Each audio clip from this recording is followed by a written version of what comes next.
Hi everybody, welcome back to my channel, or if you're new here, welcome. Today we have finally another journal with me video. I know it's been a while since we've done one of those here on this channel. I'm really sorry, but we are back. Here it is. I'm super excited, so yeah, let's dive in. So today we are creating two different layouts. Those are going to be the very first two layouts of the year. So we are working with January 1st and January 2nd. So for this first layout right here, this is January 1st. So for this layout, I decided to go with a very festive theme.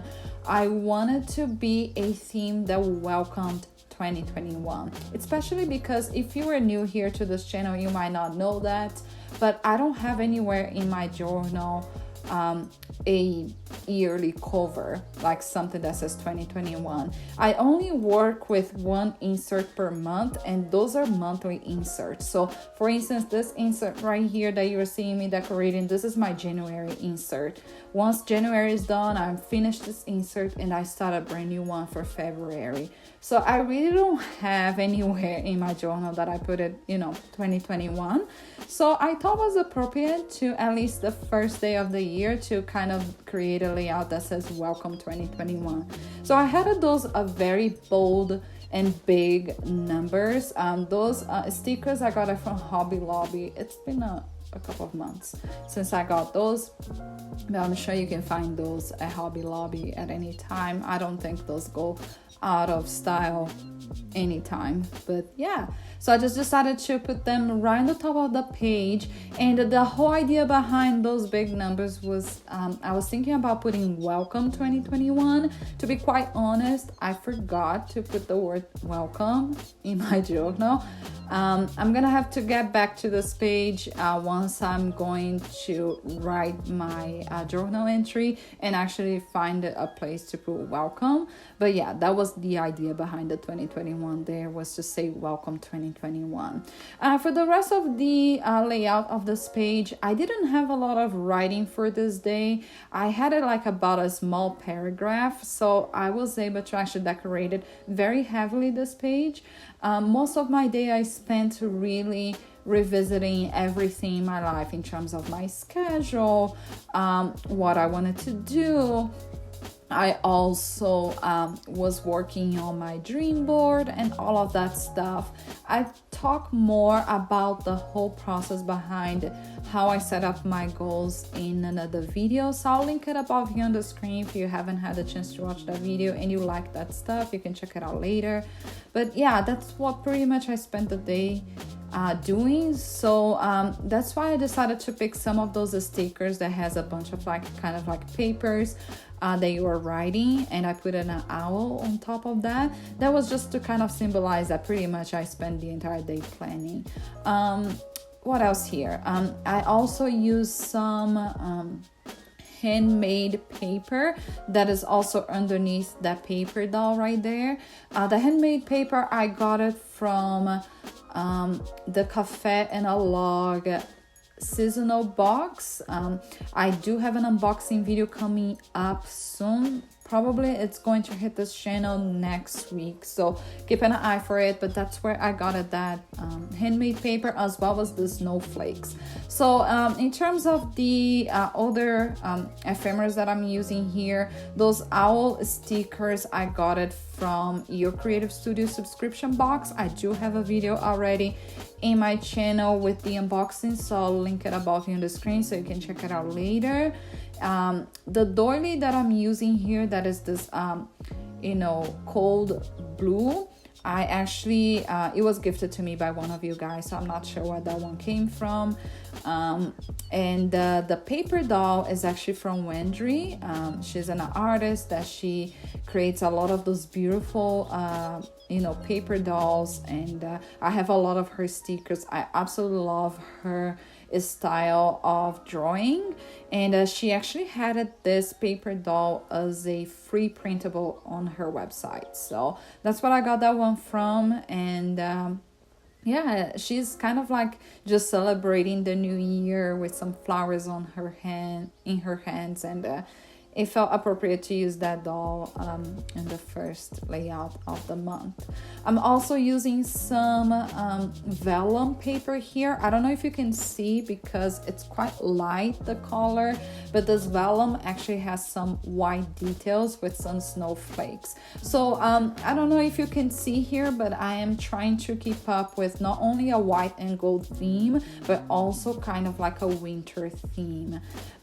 If you've watched my setup for 2021, and if you haven't had a chance to watch the video and you like those setups, I'll link it above here on the screen so you can check it out later. But my entire planner portion of my insert was in white and gold. So I wanted to kind of like bring that color scheme to the first layout of the month as well. But I also wanted to kind of like remind me of winter. So that's why I mixed not only white and gold, but I also went with some blue because, you know, when you think of winter, it's white and blue. At least that's what I think when I think of winter. And that's why I put the snowflakes there as well. Yeah, I think that's pretty much it in terms of the first day here. Very simple. Now for the second day, this was a heavy day. I know. Only the second day of the year and I already felt very heavy. But sometimes I feel like in the beginning of the year, we put a lot of pressure on ourselves to have everything done and, you know, be ready to go and ready to start steaming off and, you know, going for it and going for the life that you want. And sometimes you put a lot of pressure on yourself. And sometimes just life doesn't go the way that you want to go. And that's okay. There's some days that are going to be bright and there's some days that are going to be dark. This was one of those days. So I wanted to, you know, show that through my layout. If you're new here, you might not know that, but I journal daily, and every layout that I create in my journal, I try at my best to create a layout that's gonna remind me of what happened that day. So if I have pictures of the day, I'm gonna include some pictures here. If I have any piece of ephemera, so for instance, if I went to a restaurant, I'll grab a business card from the restaurant or a napkin that has the logo of the restaurant, something like that. If I went to a bar that they put it, you know, a tag on me, like, so I can prove that I am old enough to drink, well, I'll grab that, you know, bracelet and actually save it in my journal. Anything really that is a piece of ephemera that it can remind me of what happened that day, I try to save it, especially if it's a piece of paper or something that I can glue down in my journal. I will save it. So that way, you know, that it's a memento that it reminds me of what happened that day. But there's some days, of course, that there's nothing happening. Literally, I'm just working and it's boring. You know, all of us have those days. In those cases, I venture myself and I decorate my journal based on whatever theme I feel like doing.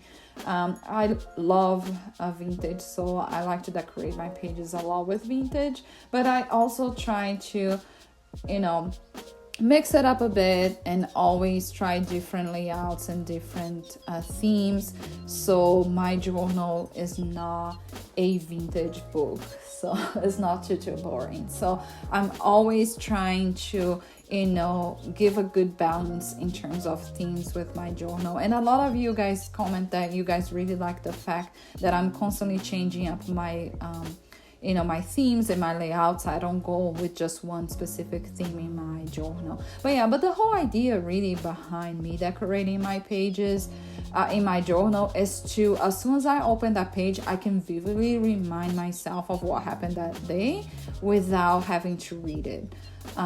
That's what I'm always striving for. Is it perfect? No. Does it happen all the time? Absolutely not. But that's what I usually try for when I'm creating a layout.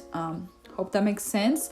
Again, if you're new here, just to explain a little bit here about how I journal, the only way that I can keep up with my daily journal is because I do journal before I go to bed. I usually sit down in my bed before I'm going to sleep, and I actually grab my phone and I just write it in a note app on my phone what happened that day. And there's some days that I only have a few sentences to write it about that day because, again, it was a boring day, nothing happened. But there's some days that it's very emotional, I have lots to talk about it, so I write it a lot. So that's a good way for you to keep up with a daily journal. So that's how I do it. And that's how I know how much I need to leave in terms of space for me to write it, because I can look back in that app and see exactly how much I wrote it. So I know exactly how much space I need to leave here for me to write it later. But yeah, guys, I hope you enjoyed this video. Thank you so much for hanging out with me, and I'll catch you guys in the next video. Bye for now.